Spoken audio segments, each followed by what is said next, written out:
नमस्कार जय श्री जगन्नाथ सांग मैंने आज माने पूरा 8 दिनर गोटे जर्नी पर आज सकाळु सकाळु मु आसिक पहुँची माने ग्रुप रे आमे गोटे जाइथिलु बुलिया पई मेनली गलु आमे शिरडी आउ 3टा ज्योतिर्लिंग गोटे होची भीमशंकर आउ गोटे होची भस्मेश्वर आउ गोटे होची नासिक रो त्रयंबकेश्वर एई तीनोटी ज्योतिर्लिंग आउ शिरडी एइतिको आम पई पूरा माने मेन थिला ता बाद आमे आहुरी गुडे जगह बुलिलु माने जेमती भद्र मारुति अजंता एलोरा गुंफा पंचवटी सीता गुंफा तापर पवित्र गोदावरी नदी तापर मुंबई रे गेटवे ऑफ इंडिया आउ तापर होटल ताज सेथुरु पुणी आहुरी बहुत अच्छी मेराइन ड्राइव तापरे आमर जो फिल्म स्टार मानकर घर बांद्रा रे जो फिल्म स्टार मानकर घर माने एमती बहुत एटा सब छोट छोट जगह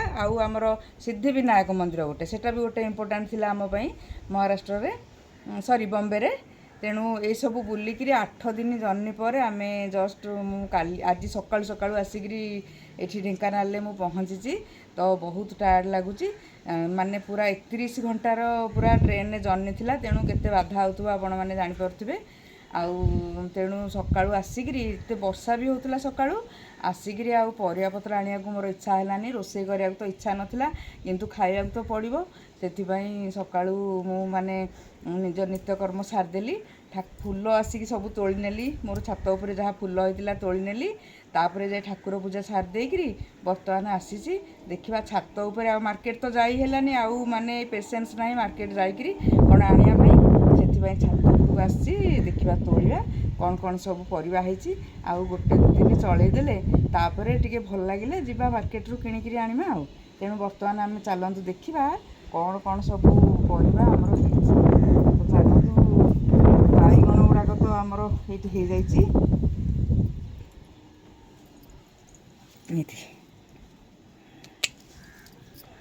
माने छात उपरे गछटे लगे ना एगुड़िक माने सब सुविधा हुए कुआड़ू ये आसिली आउ मार्केट जाकू पड़लानी माने घरे किंतु मुझे आलू आउ पियाज टिके रखिदेकी जाइली कारण से दुटा रखीदे गोटे माने बहुत हेल्प हो किसी ना टिके आलू भजा करी तो खाई हो आउ किसी न थाउ पछे माने गोटे थर तो चलीज से आलू पियाज टिके रखिदेकी जाइली आउ तापर देखला बेलू सकाଳେ जो फूल तोलिया को आसिली देखला बेलू बाईगण गुड़ाक बढ़िया सुंदर भाव में हो जाए देखूँ केते बड़ बड़ बाईगण हो जाए बाईगण गुड़ाक बढ़िया हो जाए यहाँ गोटे बड़ बाईगण होटा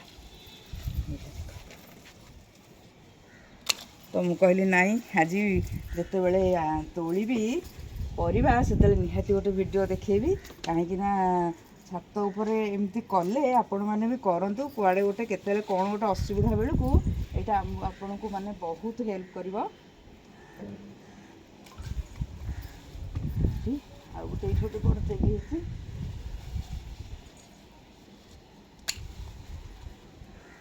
गोटे एपट गोटे पोक लगिगला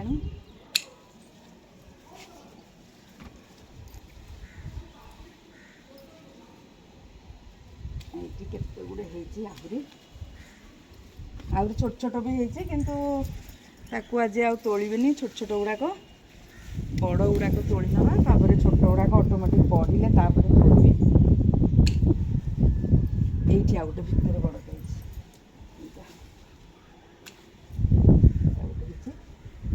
देखीदबा काले थीप ता भितर आउ जहाँ अच्छी प्राय छोट छोट गुड़ाक এইটা গোটে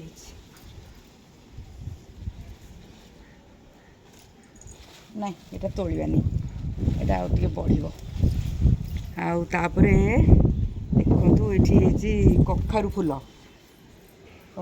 সকাଳୁ যেহেতু ବର୍ଷା ହେଇଥିଲା ତେଣୁ ଟିକେ ଟିକେ ଖରାପ ହେଇ ଆସିଲାଣି ତ ନେଇକି ସାଙ୍ଗେ ସାଙ୍ଗେ ମୁଁ ତାକୁ କରିଦେବି ୟା ଭିତରେ ଭିତରେ ଆହୁରି ଏଠି କଖାରୁ ଫୁଲ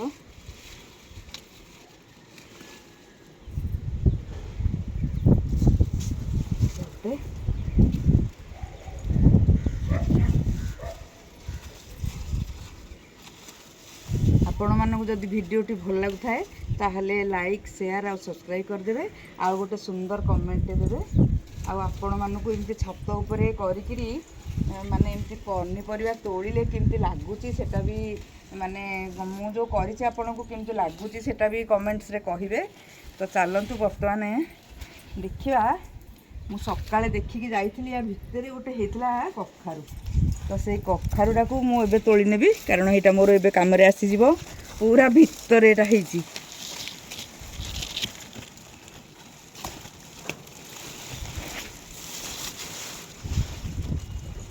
ଖସି ପଡ଼ିବ ହାତରୁ, ଏଇଟା ସେପଟକୁ ବାଉଣ୍ଡରୀ ଏପଟକୁ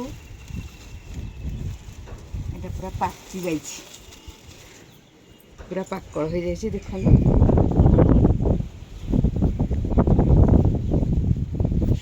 ତାପରେ ଦେଖିବା ବରଗଡ଼ା ହେଇଛି ନା ନାହିଁ। ଏପଟେ ମୁଁ ଲଗେଇଥିଲି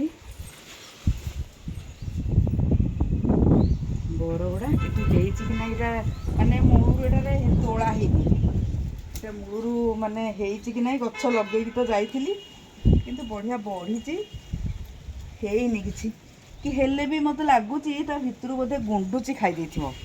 ଯାହା ବି ହେଇଥିବ ବେଳେବେଳେ ଏଇଟା ପରା ଆଉ ଗୁଣ୍ଡୁଚି ଖାଇଯାଏ, ତେଣୁ ଗୁଣ୍ଡୁଚି ଖାଇଥିବ। ତାପରେ ଆଉ ନେଇଯିବି ପୋଇ ଖଣ୍ଡେ। ଏଠି ପୋଇ ମୋର ଏପଟ ପୋଇ ନେବା। ଏଇ ପୋଇ ଗୁଡ଼ାକ ବହୁତ ଲମ୍ବା ଲମ୍ବା ହେଇଯାଇଛି। ପୋଇରୁ ଖଣ୍ଡେ ନେଇଯିବି।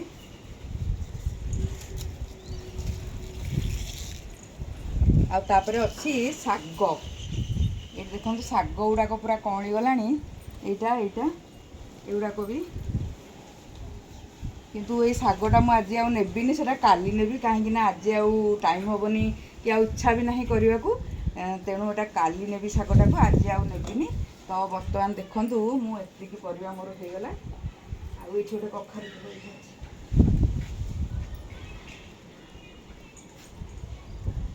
ତ ଦେଖନ୍ତୁ ମୁଁ ଆସିଲା ବେଳକୁ ମୋର କେତେ ପରିବା, ମୋର ନିହାତି ଏଇଟା କେତେ ଦିନ ମୋର ହେଲେ ଚାଲିଯିବ। ଖାଲି ଆଳୁ ବାଇଗଣ ମାନେ ହେଇଗଲେ ତ, କଖାରୁ ହେଇଗଲେ ଡାଲମାଟା ତ ହେଇଯିବ ନା, ଆଳୁ ଚଟଣି ଟିକେ ବି ହେଇଯିବ। ଆଉ ଲଙ୍କା ବି କାହିଁ ହେଇନି, ଛୋଟିଆ ଛୋଟିଆ ହେଇଛି ପୁରା ଟିକଟିକିଟା। ପୁରୁଣା ଗଛ ଗୁଡ଼ାକ ନା, ଏଗୁଡ଼ାକ ଆଉ ଏତେ ହେଉନି। ତାକୁ ଦେଖିବା ଉପାଡ଼ିକିରି ଆଉ ନୂଆ ଗଛ ତାକୁ ଲଗେଇଲେ ହେବ। ନୂଆ ବି ମଞ୍ଜି ମାନେ ବିହନ ବି ପକାଇ ଦେଇଛି, ସେ ତଳି ବି ଉଠିଗଲାଣି। ତାକୁ ଏଇଠି ଆଣିକିରି ଲଗେଇବି। ତ ବର୍ତ୍ତମାନ ଦେଖନ୍ତୁ ମୋର ଏତିକି ହେଇଗଲା।